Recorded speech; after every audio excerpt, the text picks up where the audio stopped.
প্রশ্নে দেওয়া আছে যে এ বি আর সি তিনটা বিন্দুতে শক্তি সংরক্ষণশীল নীতি অনুসরণ করে, অর্থাৎ এটা প্রমাণ করতে হবে। এ বিন্দুতে মোট যান্ত্রিক শক্তি কত হবে, বি বিন্দুতে যান্ত্রিক শক্তি কত হবে, আর সি বিন্দুতে যান্ত্রিক শক্তি কত হবে, আমরা সেটা নির্ণয় করব। এটা হলো সি বিন্দু, ভূমি সংলগ্ন। তো সর্বোচ্চ বিন্দু যেটা সেটা এ, এ থেকে বি পর্যন্ত উচ্চতা দেওয়া আছে, এ থেকে বি পর্যন্ত মানে দূরত্ব দেওয়া আছে কত, 490 মিটার। আর যে বস্তুটা আমরা ছেড়ে দেব সেই বস্তুটা ভূমিতে এসে পড়বে। তো এ বিন্দুতে ওই বস্তুটির বিভব শক্তি কত হবে, গতি শক্তি কত হবে, দুইটা মিলে যান্ত্রিক শক্তি।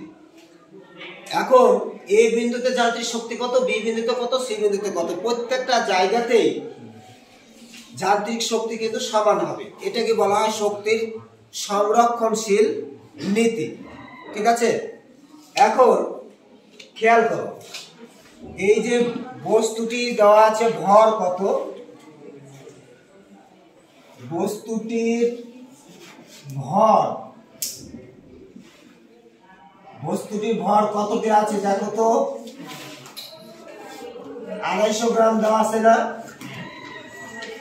কতখানি দেওয়া আছে, 250 গ্রাম। কেজিতে পরিণত করলে কত হবে, 0. কত, হ্যাঁ 25 কেজি। এবারে দেখো এ বির দূরত্ব আর বিসির দূরত্ব দেওয়া আছে, এ বি কত 1 আর বিসি কত দেওয়া আছে 2, মানে অনুপাত দেওয়া আছে এ বি আর হচ্ছে বিসি দুটার অনুপাত। তাহলে এ বি সমান যদি 490 মিটার হয়, এ বির দূরত্ব কতখানি দেওয়া আছে 490 মিটার, তাহলে বিসি কত হবে, তার কয় গুণ, বিসি কয় গুণ হবে বলো, 2 গুণ। তাহলে 2 গুণন 490 মিটার। আমরা বুঝতে পেরেছি পর্যন্ত সবাই? এখন দেখো 0 2 0, 9 2 18 8, হাতে থাকলো 1, 4 2 8 আর 1 9, কতখানি দূরত্ব কত থেকে উচ্চতা, হ্যাঁ 980 মিটার। এটা কোন জায়গা থেকে উচ্চতা বলো তো দেখি, ভূমি থেকে সি বিন্দুতে কোন পর্যন্ত, বি পর্যন্ত। তাহলে এইটুকু আমি লিখতে পারবো, এখন কি লিখবো, 980 মিটার, তাই না? এখন এ বিন্দুতে বস্তুটি যখন এই বিন্দুতে ছিল তার তো একটা বিভব শক্তি আছে, গতি শক্তি আছে, তাই না? কিন্তু গতি শক্তি কত হবে আর বিভব শক্তি কত হবে আগে নির্ণয় করব। নির্ণয় করার পর যান্ত্রিক শক্তি নির্ণয় করব। যান্ত্রিক শক্তি মানেই হলো বিভব শক্তি প্লাস গতি শক্তি। তাহলে এই বিন্দুতে বিভব শক্তি প্রথম নির্ণয় করলাম, বিভব শক্তি ইপি, বিভব শক্তি ইপি, পটেনশিয়াল এনার্জি mgh। এটা সূত্র কি, mgh না? m এর পরিমাণ, ভর, ওই বস্তুটির ভর কতখানি ছিল বলো তো দেখি, 0. কত, হ্যাঁ 0.25 গুণ g এর মান কত আছে 9.8। জানো তো এটা সবাই যে অভিকর্ষ ত্বরণ কি, 9.8। উচ্চতা কতখানি কত মাটির থেকে এই পর্যন্ত, সি বিন্দু থেকে এ বিন্দুর উচ্চতা না, সি বিন্দু থেকে বি বিন্দু 980 আর এ থেকে বি কতখানি আছে, হ্যাঁ তাহলে মোট উচ্চতা, মোট ভূমি থেকে উচ্চতা কত হবে, ভূমি থেকে উচ্চতা বলতে পারবে, ভূমি থেকে উচ্চতা কতখানি হবে, এ থেকে কত সি পর্যন্ত, মোট ভূমি থেকে উচ্চতা এ সি সমান 490 প্লাস কত বলো তো দেখি, গুড। একটু খেয়াল করলে পাইবে অঙ্কটা। এখন দেখো 0 8 আর 9 17, 7 হাতে থাকলো 1, 9 × 10 আর 1400 কত, তাহলে 1470 মিটার উচ্চতা। কোথা থেকে, মাটির থেকে কোন পর্যন্ত পাও, এ পর্যন্ত, তাই না? এটা মনে করো একটা ছাদ, 1470 মিটার উচ্চতায় একটা ছাদ আছে, ছাদের উপরে যে বস্তুটা আছে সেই বস্তুটা যদি ছেড়ে দেওয়া হয় তাহলে তার বিভব শক্তি গতি শক্তি মিলা মোট কত সেটা তো যান্ত্রিক শক্তি। তাহলে আগে নির্ণয় করব কোন শক্তি? বিভব শক্তি। ইপি সমান কি mgh নাকি? আচ্ছা উচ্চতা তাহলে কত দেব বলো? ভূমি থেকে একবারে ইয়ে পর্যন্ত 1470। একটা জিনিস মনে রাখবে, বিভব শক্তি যখন নির্ণয় করব তখন ভূমি থেকে কতখানি উচ্চতায় আছে সেটা হিসাব করব। আর গতি শক্তি যখন নির্ণয় করব তখন ওই বস্তুটা নেমে আসতে তার মানে যে দূরত্ব অতিক্রম করবে বা যতখানি উচ্চতা থেকে নিচে নামবে সেটা আমরা হিসাব করব। মানে বিভব শক্তির বেলায় ভূমি থেকে কতখানি উচ্চতা সেটা ধরবো, আর গতি শক্তির বেলায় কতখানি নামে আসলো সেটা ধরবো। তাহলে ভূমি থেকে উচ্চতা 1470। গুণ করো তো, একজন ক্যালকুলেটর আছে? আছে? বের করো।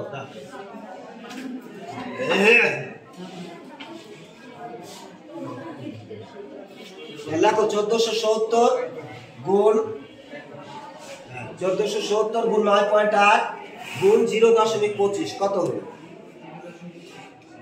কত? হ্যাঁ 3601 দশমিক কত? 5। তাহলে বিভব শক্তি কত হলো এই বিন্দুতে বস্তুটির? 3601 মানে 3601 দশমিক কত? 5।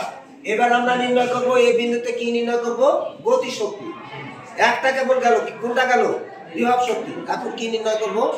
গতি শক্তি। এই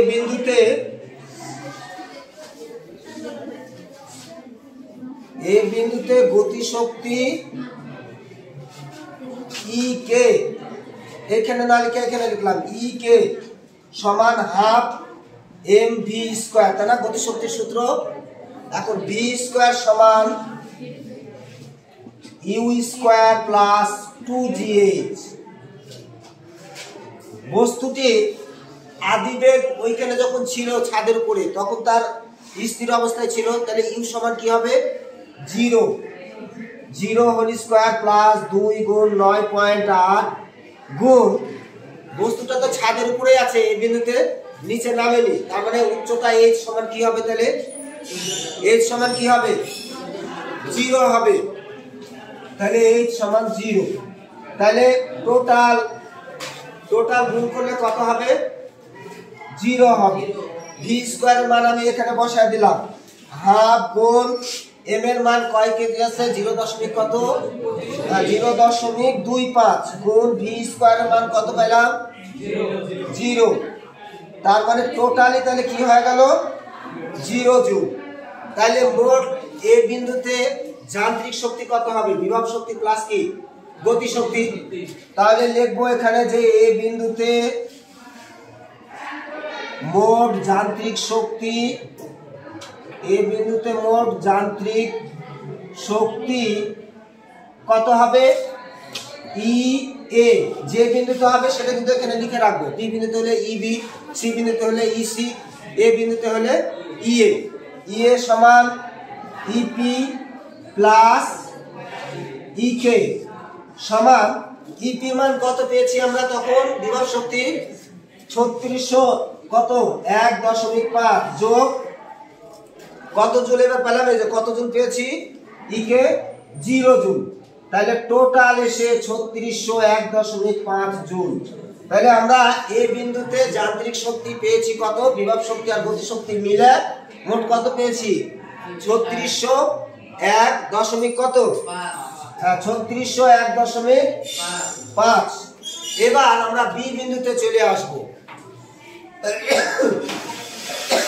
এখন বি বিন্দুতে দেখো, বি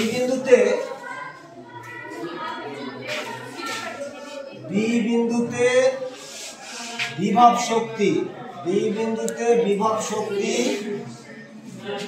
ইপি সমান mgh।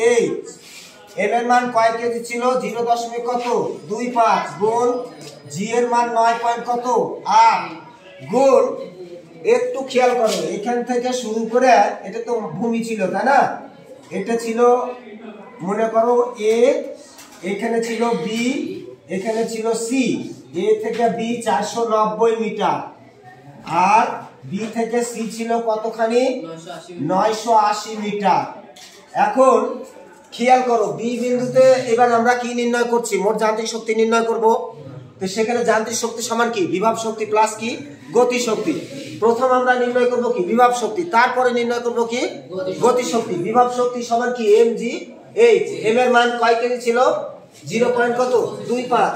জি এর মান কত, 9.8। আর বি বিন্দু থেকে সি বিন্দুর মানে মাটির থেকে কতখানি উচ্চতায় আছে বি বিন্দু, মানে বিভব শক্তির সময়, বিভব শক্তির সময় কি বলেছিলাম, ভূমি থেকে কতখানি উচ্চতায় সেটা হিসাব করতে হবে। তাহলে ভূমি থেকে সি থেকে বি পর্যন্ত কতখানি উচ্চতা, 980। তাহলে এখানে 980 লিখবো। এখন একজন ক্যালকুলেশন করো তো, কত হচ্ছে 980 গুণ 9.8 গুণ 0.25। ক্যালকুলেশন করো, কত হলো, কত, 2401.5 আসছে নাকি? আচ্ছা, তাহলে এত জুল এটা বিভব শক্তি আসলো। এখন বি বিন্দুতে আরেকটা কোন শক্তি নির্ণয় করবো বলো তো দেখি, গতি শক্তি। গুড। এখন বি বিন্দুতে গতি শক্তি ই কে সমান হাফ এম ভি স্কোয়ার।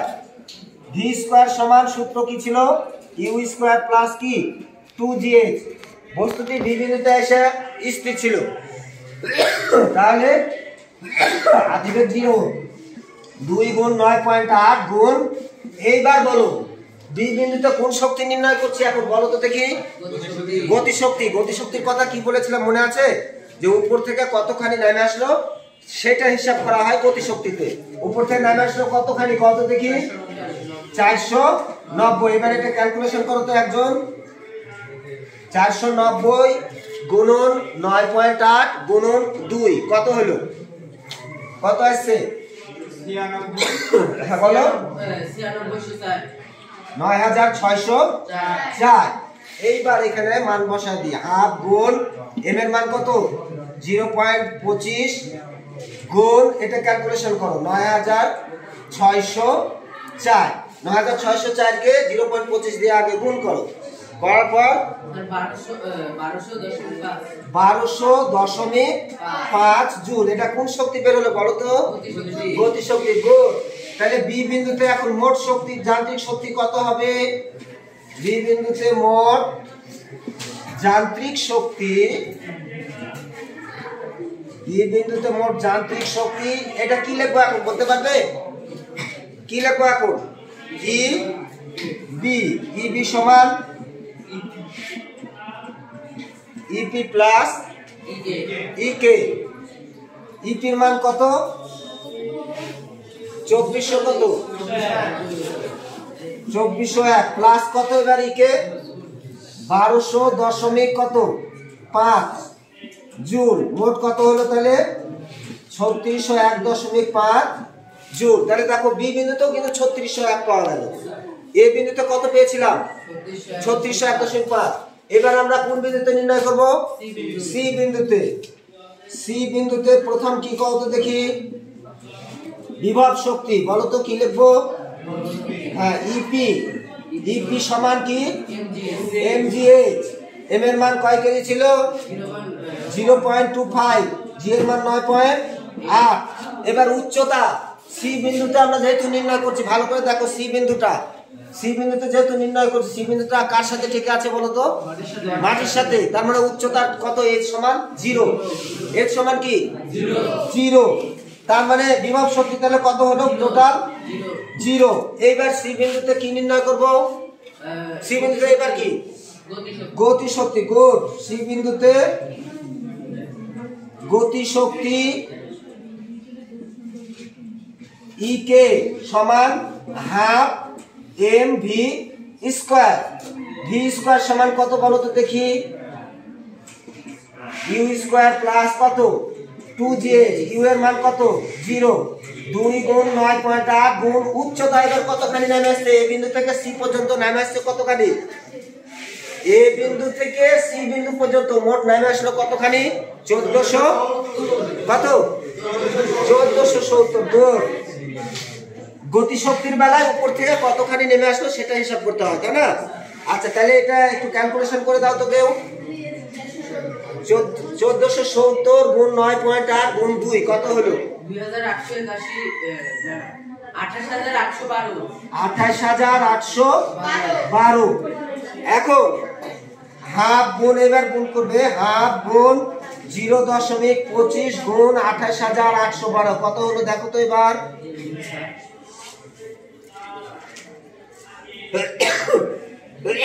কত হচ্ছে? 3601.5। তাহলে এটা কোন শক্তি বের হলো সি বিন্দুতে বলো তো দেখি? গতি শক্তি। এখন সি বিন্দুতে তাহলে কি লিখবো? মোট, হ্যাঁ সি বিন্দুতে মোট শক্তি, যান্ত্রিক শক্তি কত হবে? সি বিন্দুতে মোট যান্ত্রিক শক্তি, যান্ত্রিক শক্তি, হ্যাঁ কি হবে? ইসি সমান বলো দেখি ইপি প্লাস ইকে, গতি শক্তি আর বিভব শক্তি মিলে। ইপির মান কত ছিল সি বিন্দুতে? ইপির মান কত ছিল বলো? 0 ছিল। তাহলে 0 জুল প্লাস, এবারে গতি শক্তি কত পেয়েছি? 3601.5 জুল। তাহলে টোটাল কত হলো বলো দেখি? 3601.5 জুল। তাহলে খেয়াল করো প্রতিটি বিন্দুতে, অতএব এ বিন্দু, বি বিন্দু ও সি প্রতিটি বিন্দুতে, প্রতিটি স্থানে মোট শক্তি বা মোট যান্ত্রিক শক্তি কি থাকে? সমান থাকে। মোট যান্ত্রিক শক্তি সমান থাকে। অতএব ভরবেগের সংরক্ষণশীল নীতি প্রমাণিত হলো নাকি? সংরক্ষণশীল নীতি কি করে? অনুসরণ করে, অনুসরণ করে। ঠিক আছে, ধন্যবাদ শিক্ষার্থীরা।